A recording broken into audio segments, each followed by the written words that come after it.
for tuning in. My name is Sam Stewart, and on behalf of the Missouri Department of Conservation, I want to welcome you all to our second episode of our Runge virtual programming. Last time we did an introduction to archery, and we wanted to continue doing some different outdoor skills, things you can do outside to have a lot of fun and explore. And today we're going to do one of my favorite things. So this is a program that we do here at the Runge Nature Center all the time, especially in the warm months. Today we're going to go on a creek crawl. So like I said, my name is Sam, but I have some other helpers with me as well. I've got Tia right here. Hi guys. You remember Tia probably from the last installment when she learned to shoot archery. And then I have a new helper right here, Athira. Hi everyone. And then of course on the camera, Carly's going to be helping us out as well. So today we're going to go through a few different things. We're going to learn all about how we can explore in the creek and have some fun finding some different animals, maybe even catching some fish. We'll see how lucky we get. But before we do that, we always start off the same way we started off with archery, talking about what gear we need and how we can stay safe when we're doing these activities.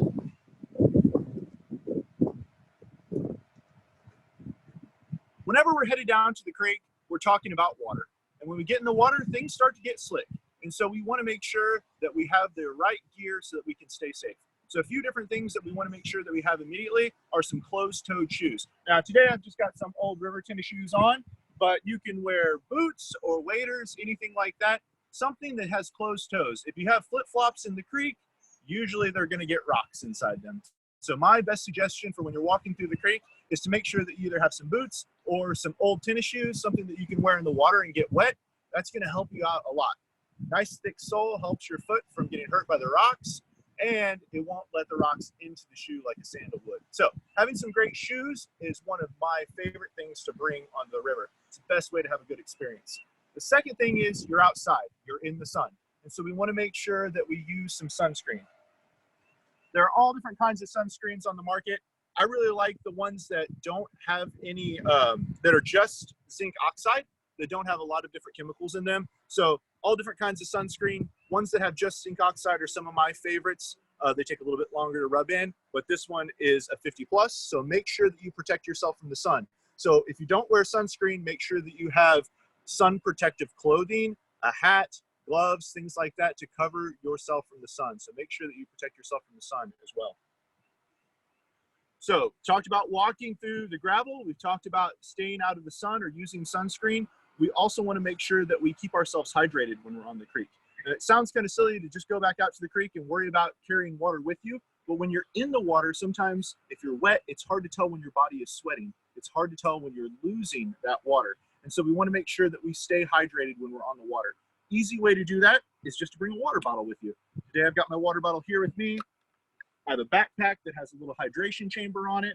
Any one of these ways that you can make sure that you stay hydrated on the water, it's going to be really, really good to do. Just don't really notice when you're losing water when you're already wet. Another thing is staying warm. Now, on a day like today, it's in the mid 60s, the sun is out, it's pretty warm, but if we were to sit down in this water that's about maybe 60 degrees, after about 10 minutes, our teeth would start chattering, we would start shaking, and eventually we would get something called hypothermia. Now, hypothermia is when your core body temperature starts to go down. Now, we can avoid this in a few different ways. Make sure that you get out of the water every once in a while. If you're swimming, stay out of the water for 10 or 15 minutes. Make sure you dry off if you have a towel or an emergency blanket if you feel yourself getting cold. The types of clothing that you can wear can even help you dry off. Fast dry clothing, things that aren't made of cotton, these are going to help you dry off faster. And if you dry off faster, you'll get warmer faster. And so staying warm is also important for safety out here. Now, some other ways and things that I bring with me to stay safe and to have a comfortable time on the water is not only a backpack, but also a hat. So always have a hat. Helps me see down into the water, but it also keeps the sun out of my eyes and it helps protect the front of my face from the sun. So some of the other things that you might think of as far as sunscreen, things you put on your skin, is bug repellent. So down by the water, that's where mosquitoes hatch, and we have lots of mosquitoes in the summertime that are going to be on the water. Now protect yourself from those using bug spray. In bug sprays, there are a lot of chemicals, but you can also get natural bug repellents as well that are made from a Missouri native plant called witch hazel and some different essential oils. So those work out pretty well, and they can help protect you from some of those bugs that you might not want on you. So spraying that on your skin can also help you. So those are some of the things that I bring with me. If I know that I'm going to be in some deeper water, you can see down here in the creek, it's not very deep at all today. So we're not going to worry too much with having a life jacket. But if you're ever near water where you think that you could go under, please make sure that you wear a personal flotation device. A life jacket is something that is easy to wear, and it is something that can absolutely save your life if you're on the water. So some of those things that will help you stay safe, help you have a comfortable trip when you're out exploring the creek. Now, let's do just that. Let's get to exploring the creek. Here at the Runge Nature Center, we have our very own creek right down the hill. This creek is a small creek. It runs most of the year. It has some running parts and some wide open pools, lots and lots of rocks down here, and there's lots of mysteries below the surface that we can explore. And so the first one that I want to explore is called macroinvertebrates, which is really just a fancy way of saying bugs that live in the water. Now we know that there are bugs on land, but there's also bugs in the water. If we look down here at some of these rocks, bugs can live underneath these rocks. Things like dragonflies that may spend their entire lives underneath the water will eventually hatch out, come up to the surface and grow wings, but there are all kinds of other really interesting bugs that we can find underneath the water. And not only that, but they can tell us something about the creek where we are and the water that's in it when we find these bugs. So Tia and Athira are going to help me out with something called a kick net and see if we can find some water bugs today.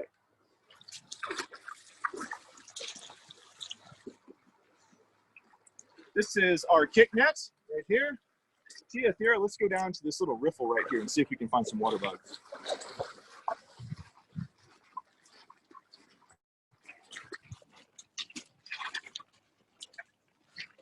Now, if you're at home and you have a small net of your own, it doesn't have to be a big net. If you have a small net, there's a couple of really simple things that you can do to ensure your success when you're trying to find some water bugs. Not only can you look underneath the rocks and pick them up by hand, but you can also catch them in a net. So Carly's going to show us right down here something called a riffle. This is where the water is really shallow and it runs over rocks just like this. This is called a riffle. Now remember, we talked about those bugs being underneath the rocks. So we need to dislodge them, get them out, and we want them to go into our net. And that's where the kick net comes in. So we're going to put the kick net downstream of the riffle, and we'll see if we can kick some bugs into it. All right. Do you want to take that other side? Athira, do you want to do the kicking? All right. So we're going to put the net down into the water. And then we're going to make sure that the bottom of the net stays on the bottom of the stream by putting some rocks down on it. You can see how it's floating up right now. But we can avoid that by putting some rocks on it. Now you can already see the stuff that's flowing downstream is getting trapped in the net. Some flower buds and some pieces of some grass. Now Athira is going to do something that we call the benthic boogie. That just means she's going to kick through the water. She's going to kick up all of those bugs that live on the bottom of the water, and the riffle, the flow of the creek, is going to wash them right into our net.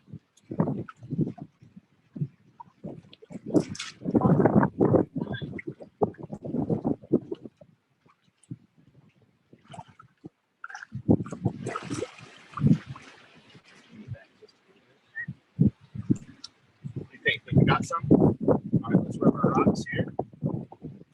Lift up real slow.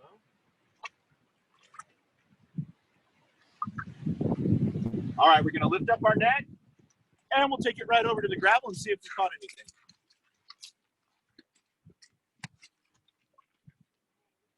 Oh, wow. Yeah, we got some good stuff. Yeah, would you go get the tweezers and the spray bottle? Is that yellow spray bottle? So Carly's right now showing you some different macroinvertebrates, some different bugs that live underneath the water. Some of them are insects, but some of them are a little bit different, although you may recognize them, like this one right here.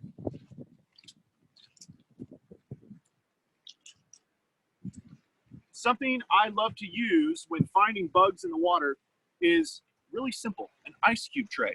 If you look in there, there's quite a few bugs already in there.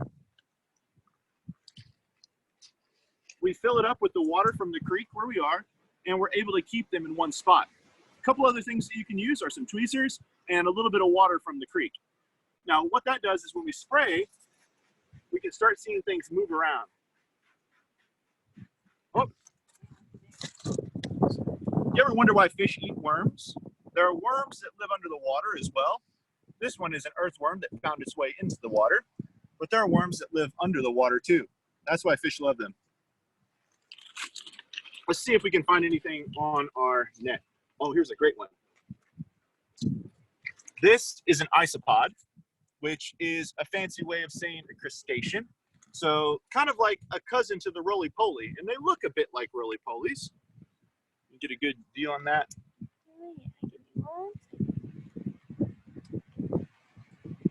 So just look like kind of like a water roly-poly. Now there are lots of those in this creek.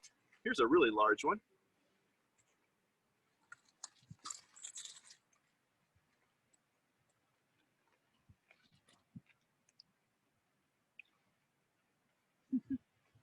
Rolling.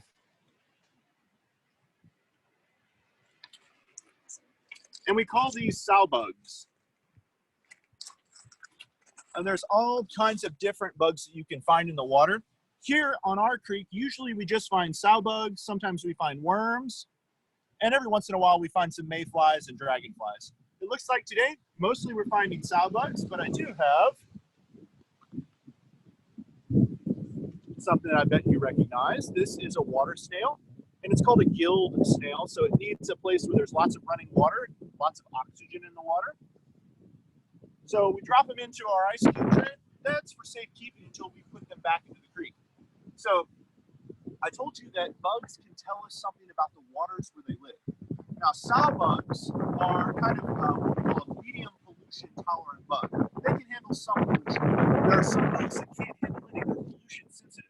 And so when we go to kick net like this, when we're doing science on a creek like this, if we find lots and lots of different species of bugs that are pollution sensitive, that tells us that there aren't any pollutants in the water. Because if there were, those bugs wouldn't be there. If we find lots of bugs that are kind of medium pollution sensitive, that can tell us that maybe there's a little bit of pollution, but overall the habitat's pretty good. And if we find none of those, there could be a problem with pollution. Sometimes we'll go back and do chemical testing on a creek like that. Looks like our creek is in good shape. So really easy to get a net of your own or look under the rocks and kick up some bugs and see what you can find, because there's all different kinds, thousands of different bugs that you can find underneath the water. You may just find out something about your own creek. All right. What we like to do here at the Runge Nature Center is say, play and then put it away. So that goes for our nets and the animals that we pick from the creek as well. So we put them into the ice cube tray so that we can observe them, count them, see how many they are, see what kinds we have. We always put them back when we're done.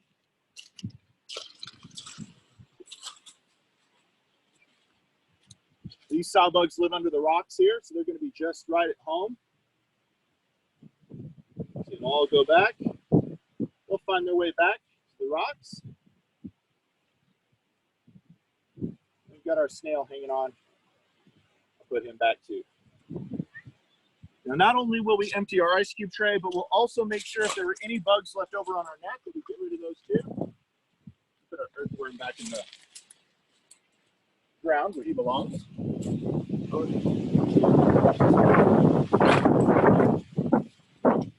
So just put our net back into the water. Make sure that we get all the debris off it. That'll make sure it's clean for next time too. But really, we want to make sure that we're not leaving any bugs on it. All right. That, kind of shake it off upside down, and then leave it out to dry. If we rolled it up right like this, we could have some issues with the molding, so we'll just leave it out in the sun to dry. So that's the way that we can pick up some water bugs, find them in a creek, right in the house.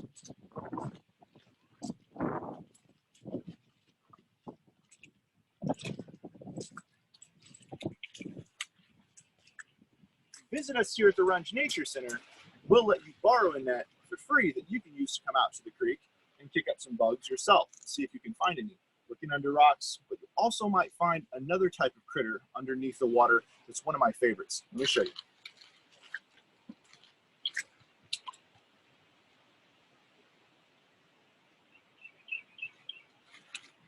Now, I probably shouldn't have a favorite animal, but I'm afraid that I do. And my favorite animal is the crayfish. Sometimes they're called crawfish, sometimes they're called crawdads. different names for the same amazing critter. Now here in Missouri, we are really, really lucky. We have over 20 different kinds of crayfish. They live underneath the water here in Missouri. They're one of my favorite animals because 8 of those types of crayfish exist nowhere else on the planet. Some live in our specialized caves, some live in our prairies away from the water, and some live in little creeks just like this northern crayfish. You might ask, why do I like crayfish so much? Not only are they great food for fish that I love to catch, but they also are great recyclers. Crayfish are what we call a cornerstone species. And so I think of it like cornerstone crayfish. Now, what we mean by cornerstone is that they recycle the energy in a habitat. Now, in a creek, there may be fish, there may be bugs, there may be plants. Eventually, they all die. Crayfish are huge scavengers. They're kind of like the cleanup crew of the creek. So they do the work of recycling all of that energy, all of those dead things. They eat it, and then almost everything eats them. In fact, there are over 200 different types of animals that will feed on crayfish, even humans. They're pretty tasty if you've ever eaten crayfish tails. So crayfish are one of my favorite animals. You can find them in creeks in really easy places. I'm gonna let this one go to show you where you might find your next crayfish. Now here we have just a few inches of water, but you can see there are some larger boulders here. Now when I let this crayfish go, let's see what it does.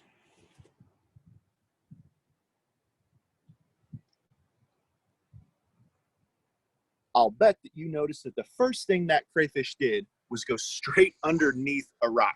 It doesn't have to be a big rock, but this is where you can find crayfish. So when you're out at the creek and you want to capture some crayfish, the first thing you're going to have to do is start looking under the rocks. Now, Carly, if you put the camera back over there, you can see that that crayfish is sticking its head out, but can you see how well camouflaged it is? It blends in with the bottom of the creek. So to catch a crayfish, it's pretty easy. You lift up the rock, you find a crayfish, and crayfish move and swim with their tails, and they go backwards. So they can't even really see where they're going as they're swimming. They're moving backwards. Now they can crawl forwards with their legs, but when they swim and they get away quickly from a predator, they're always doing this backwards because their tail paddle pushes them backwards. So to catch them, you have to put your hand behind them. I'll put my hand in front, kind of get them to move a little bit backwards. Oh. And they're pretty crafty. They'll kick away and they'll try to get away from you. If you make them move backwards right into your hand, just like that. So really simple to catch these crayfish. You just got to know how to do it. Put a hand behind them, move your hand in front of them towards your other hand, and they'll move right into your hand. Now, most people would say, you're handling that crayfish, but aren't you afraid it's going to pinch you? Now, crayfish do have these two pinchers. Not only are they for getting food and fighting other crayfish, but they're also for defending themselves. You notice this crayfish is not pinching me. You might wonder why that is. It's because I'm handling it really gently. I'm not grabbing it by its back, I'm not holding it by its tail, I'm not grabbing its antenna. I'm holding it really gently, and it doesn't mind so much. So it's not using its pinchers to defend itself. So I'm gonna go ahead and let this poor crayfish go since it's been caught twice now today.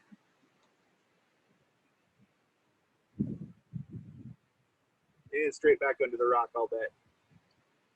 So catching crayfish is something that's one of my favorite things to do. Used to love it doing it as a kid, and I love doing it now too. So those are a couple of different ways that you can explore the creek.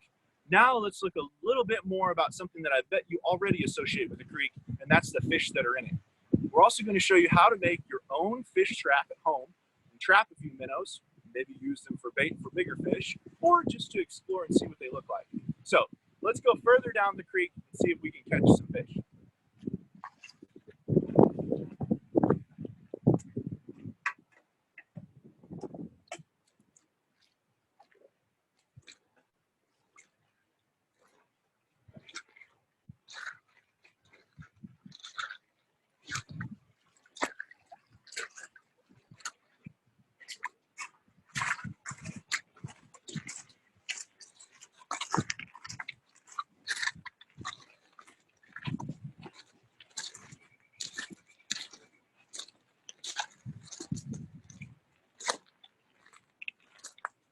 On creeks, On creeks, we have all kinds of special places that I think are great for holding fish. On a small creek like this, there may not be fish in every single part. In the really shallow water like this over here, we may not have a whole lot of fish. There may be small minnows, but there are also some deep pockets in the creek. Just like this, and these are the places that usually hold fish. So today I'm going to show you a really simple way to make your own fish trap so that you can put it in a deep hole in a creek like this, maybe catch some fish of your own.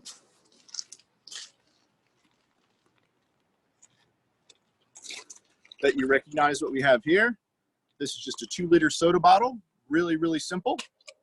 Here's the top. So what I did was I marked around the edge with a Sharpie, cut that with some scissors, make sure you're being careful.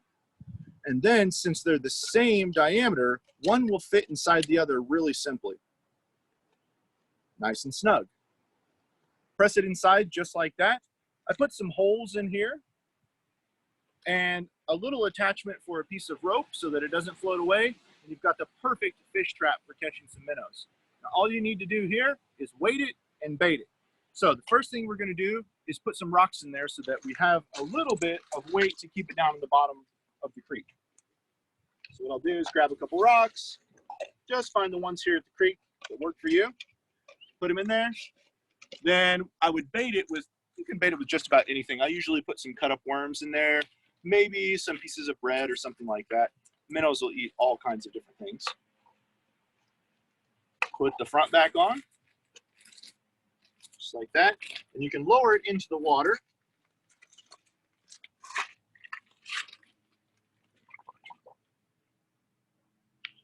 Just like that.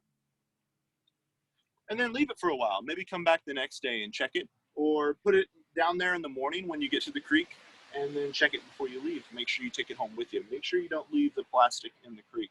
We don't want to create any trash. In fact, we want to pick up trash when we're on the creek. It's something called leave no trace. And that just means that we're always going to have a trash bag with us. We're always going to be picking up the trash that we find on the creek as we're exploring. So setting a fish trap really easy, just like that, with some bait in it.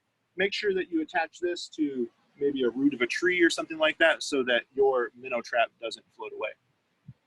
So that's how you can create your own fish trap, really simple. Whenever you're done with it, just pour the rocks back out. You can wash it and take it home and use it again next time. Something that we really enjoy here at the Runge Nature Center, and the last thing that I want to share with you today is something called microfishing. Now, this is a brand new idea. Microfishing is all about not catching the biggest fish, it's about catching the smallest fish, ones that we normally wouldn't even have a hook small enough to catch. Microfishing is not about catching the size of fish, it's about catching the different kinds. And so it also helps us learn the different kinds of minnows that are in the creek system. Now, I think microfishing is a lot of fun. And when you're in a creek, you may be able to catch 6 or 7 different types of minnows that you never knew were different until you got them in your hands and started looking at them. Microfishing is really easy, and I'm going to show you how to get started doing that right now.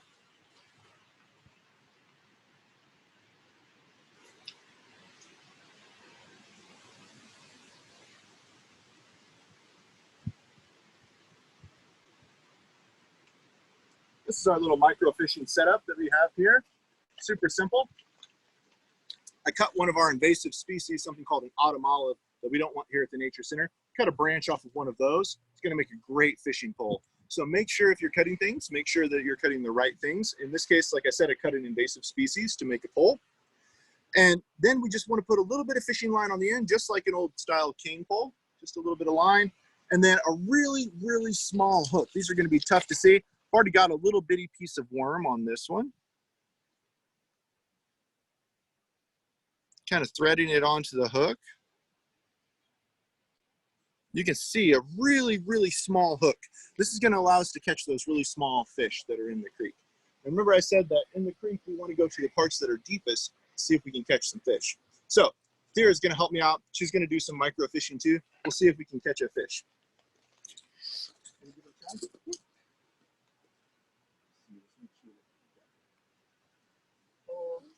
Yep.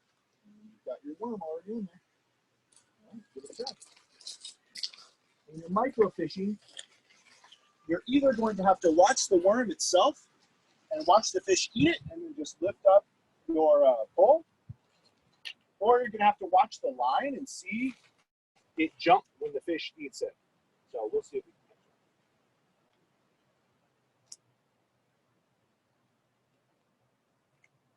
it. Sometimes I like to move it around a little bit.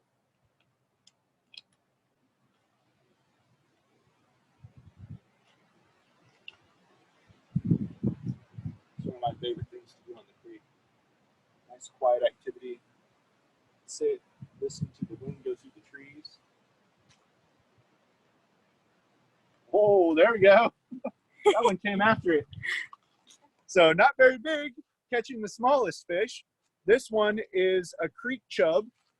It's a really small minnow species that we have from the creek, but they are voracious eaters. So they ate that worm, got stuck on the hook just right there. Get the hook back out of his mouth here. And I'm gonna put him in one of our critter carriers here.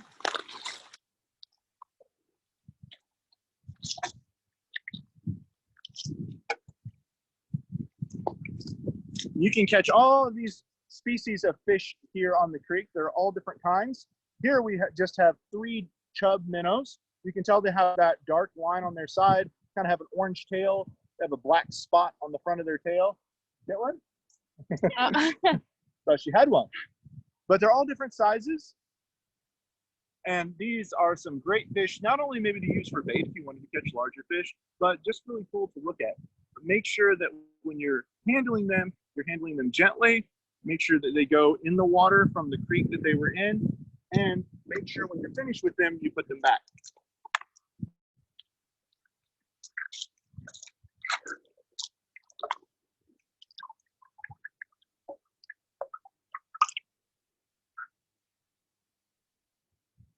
Whoop, he finally found his way out. Back into their home. So that's what it's all about. Catching those things on the creek, having fun with friends and family, and then making sure we put everything back where it was. Exploring it and learning about it. That helps us care more for our resources. So I hope that you'll go out and explore a creek near you. Find something that you love to do on the creek and on the water. Make sure you're being safe, and we'll see you next time here at the Runge Nature Center. Thank you so much. If you have any questions, let me know.